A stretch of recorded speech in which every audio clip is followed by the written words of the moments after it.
Yun o. Ito na o. Bagong bihis ang ating R15. Lagay tayo ng decals. Lagay tayo ng Popovich pipe. Lagay tayo ng full exhaust. Lagay tayo ng paddock stand. Lagyan ng paddock stand. Tapos lagay tayo ng side mirror. Yung merong signal light. Ayun. Ayos. Pwede. PM lang mga paps. Ang gwapo na. Pwede pang luway jopay. Start na natin.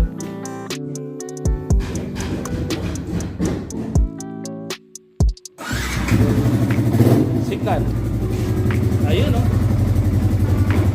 Sa gilid ang signal. Bomba. Okay. Pwede. PM lang mga paps. Madali ka usap. Promise.